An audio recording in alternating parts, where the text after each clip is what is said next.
Hi, this is Len Edgerly on March 11th, 2019. This is a Kindle Chronicles South by Southwest Extra.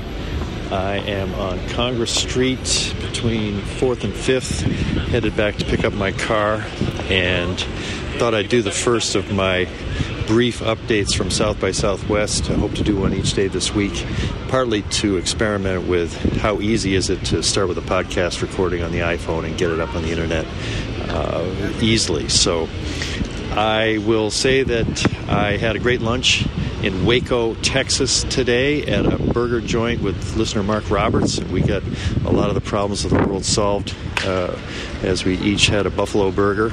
And then I drove back. It was about an hour and a half drive from Austin. Got back in time to attend a tail end of a session about podcasting. Jacob Weisberg was the interesting person on that panel because he was involved in Slate's podcast for a while. Now he has his own company, and I think he's doing the Malcolm Gladwell podcast series, which is very highly produced and pretty successful. I guess it's got millions of downloads. And didn't learn that much about podcasting, but it's always interesting to be hearing about the growth of the industry and what people are doing that's succeeding.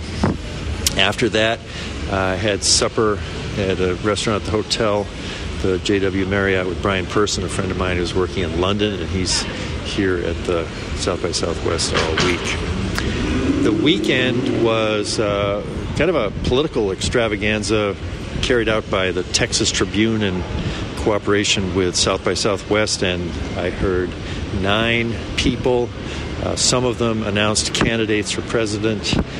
Kevin McCarthy, the Republican leader in the House, spoke on behalf of President Trump, and also Bill Weld and John Kasich.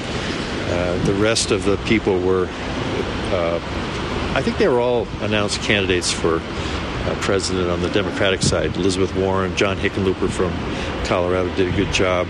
There was a young man, young by my standards, 37-year-old former mayor of South Bend, Indiana, Pete Buttigieg.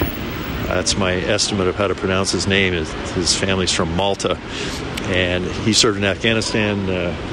Did a remarkably good job at the CNN town hall last night that I had a ticket to. And I think he's going to be an interesting person to watch. He's cutting quite a swath just because of his personality, understated but charismatic, and quite original in his take on this whole exercise of running for president at the age of 37.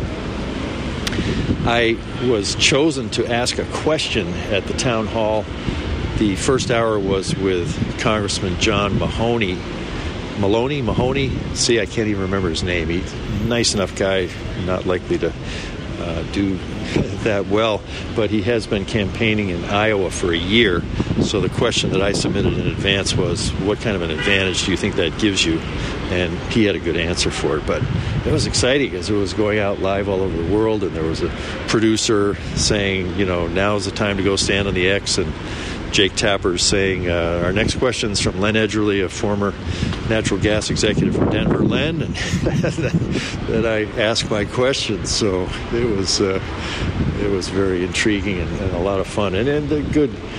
Everybody there was interested in the whole spectacle of it, and that was kind of a highlight. Politics is over now, and I'll dig back into the tech side of it. Tomorrow I'm not sure which sessions I'll be going to. And I've got some other things I'll be helping my cousin Peter with while I'm here. But it's good to be back in Austin. And the other thing I did today is I saw a 6-minute VR production by the BBC that was quite creative, and I did an interview of the producer of that, so you'll hear about that on the show. And also the head of the Texas Tribune, who organized the conversations with the candidates.